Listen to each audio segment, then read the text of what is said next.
Brand ಬೆಂಗಳೂರಿನ ಮೊದಲ ಯೋಜನೆಯೇ ಹಳ್ಳ ಹಿಡಿದಂತಿದೆ. ಯಾವುದು ಆ ಯೋಜನೆ, ಯಾಕೆ ಹೀಗೆ ಪರಿಸ್ಥಿತಿ ಅನ್ನೋದು ಡೀಟೇಲ್ಸ್ ಇದೆ, ನೋಡ್ಕೊಂಡು ಬರೋಣ ಬನ್ನಿ. ರೆಸ್ಟೋರೆಂಟ್ ಆಗುತ್ತಾ ಬಿಬಿಎಂಪಿ ಹೈಟೆಕ್ ಪಾರ್ಕಿಂಗ್? ಕೋಟಿ ಕೋಟಿ ನೀಡಿ ಟೆಂಡರ್ ಪಡೆದ್ರು ಇಲ್ಲ ಲಾಭ. ವಾಣಿಜ್ಯ ಚಟುವಟಿಕೆಗೆ ಪಾಲಿಕೆ ಮೊರೆ ಹೋದ ಗುತ್ತಿಗೆದಾರರು.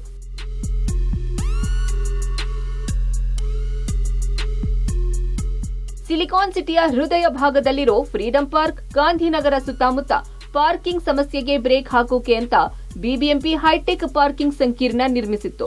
ಬರೋಬ್ಬರಿ 80 ಕೋಟಿ ರೂಪಾಯಿ ವೆಚ್ಚದಲ್ಲಿ ನಿರ್ಮಾಣ ಮಾಡಿರುವ ಈ ಕಟ್ಟಡಕ್ಕೆ ಕೆಲ ತಿಂಗಳ ಹಿಂದಷ್ಟೇ ಡಿಸಿಎಂ ಚಾಲನೆ ಕೊಟ್ಟಿದ್ರು. ಆದ್ರೆ ಇದೀಗ ಅತಿ ಹೆಚ್ಚು ಆದಾಯ ನಿರೀಕ್ಷೆಯಲ್ಲಿದ್ದ ಗುತ್ತಿಗೆದಾರರಿಗೆ ಭಾರಿ ನಿರಾಸೆ ಎದುರಾಗಿದೆ. 8 ಕೋಟಿ ಹಣ ಕೊಟ್ಟು ಟೆಂಡರ್ ಪಡೆದಿದ್ದ ಗುತ್ತಿಗೆದಾರ ಇದೀಗ ಬರೋಬ್ಬರಿ 70 ಲಕ್ಷ ನಷ್ಟ ಅನುಭವಿಸಿದ್ದು, ಪಾರ್ಕಿಂಗ್ ಲಾಟ್ನಲ್ಲಿ ಹೋಟೆಲ್ ಅಥವಾ ವಾಣಿಜ್ಯ ಚಟುವಟಿಕೆಗೆ ಅನುಮತಿ ಕೊಡಿ ಅಂತ ಪಾಲಿಕೆಗೆ ಪತ್ರ ಬರೆದಿದ್ದಾರೆ.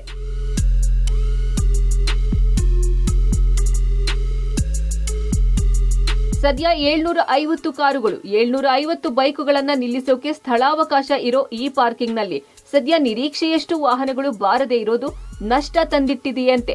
ದುಬೈ ಮಾದರಿಯಲ್ಲಿ ಹೈಫೈ ಸವಲತ್ತುಗಳನ್ನ ಅಳವಡಿಸಿರೋ ಈ ಪಾರ್ಕಿಂಗ್ ಲಾಟ್ಗೆ ವಾರ್ಷಿಕವಾಗಿ 1.50 ಕೋಟಿ ಆದಾಯದ ನಿರೀಕ್ಷೆ ಇತ್ತು.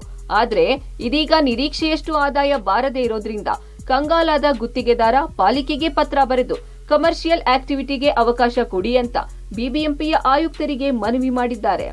ಸರ್ ನಮಸ್ಕಾರ. 4 ತಿಂಗಳಾಗಿದೆ ಸರ್ ನಮ್ಮ ರೈಟ್ ಪಾರ್ಕಿಂಗ್ ಶುರುವಾಗಿ. ಇದರಲ್ಲಿ ನಾವು ಟೆಂಡರ್ ಪಡೆದಾಗ ಸರ್ಕಾರದಿಂದ ಬಂದ ಮಾಹಿತಿ ಏನಂದರೆ 80% ನಿಮಗೆ ತುಂಬುತ್ತೆ, ಇಲ್ಲಿ ಬಿಸ್ನೆಸ್ ಚೆನ್ನಾಗಾಗುತ್ತೆ ಅನ್ನೋ ಒಂದು ಇದ್ರ ಮೇಲೆ ಟೆಂಡರ್ ಪಡೆದಿದ್ದು ನಾವು. ನಮ್ಗೆ ಇಲ್ಲಿ 10% ಗಾಡಿಗಳು ಬರ್ತಾ ಇಲ್ಲ. ತುಂಬ ದಿನ ಅಂದರೆ ಒಂದು ಹೆಚ್ಚು ಕಮ್ಮಿ ಒಂದು 80 ಗಾಡಿ, 100 ಗಾಡಿ, 150 ಗಾಡಿಗಿಂತ ಮೀರ್ತಾನೆ ಇಲ್ಲ ಇಲ್ಲಿ. ಸರ್ ಇಲ್ಲಿ 750 ಕಾರು, 750 ಬೈಕ್ ನಿಲ್ಲಿಸ್ಬೋದು.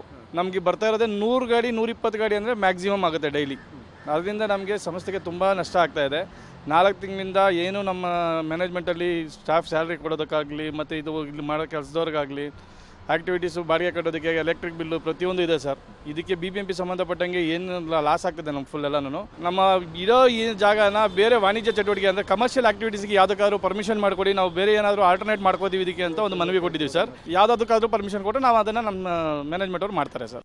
ಒಟ್ಟಾರೆ ಟ್ರಾಫಿಕ್ ಕಿರಿಕಿರಿಯಿಂದ ಮುಕ್ತಿ ಕೊಡೋಕೆ ಅಂತ ಕೋಟಿ ಕೋಟಿ ವೆಚ್ಚದಲ್ಲಿ ಆರಂಭಿಸಿದ್ದ ಪಾರ್ಕಿಂಗ್ ಕೆಲ ತಿಂಗಳಲ್ಲೇ ನಷ್ಟದ ಹೊಡೆತ ತಿಂದಿದೆ. ಇತ್ತ ಪಾರ್ಕಿಂಗ್ ಸಂಕೀರ್ಣದ ಬೇಸ್ಮೆಂಟ್ನಲ್ಲಿ ಹೋಟೆಲ್ ಅಥವಾ ವಾಣಿಜ್ಯ ಚಟುವಟಿಕೆಗಳಿಗೆ ಅವಕಾಶ ಕೊಡಿ ಅಂತಿರೋ ಗುತ್ತಿಗೆದಾರನ ಮನವಿಗೆ ಪಾಲಿಕೆ ಗ್ರೀನ್ ಸಿಗ್ನಲ್ ಕೊಡುತ್ತಾ ಅನ್ನೋದನ್ನ ಕಾದು ನೋಡಬೇಕಿದೆ.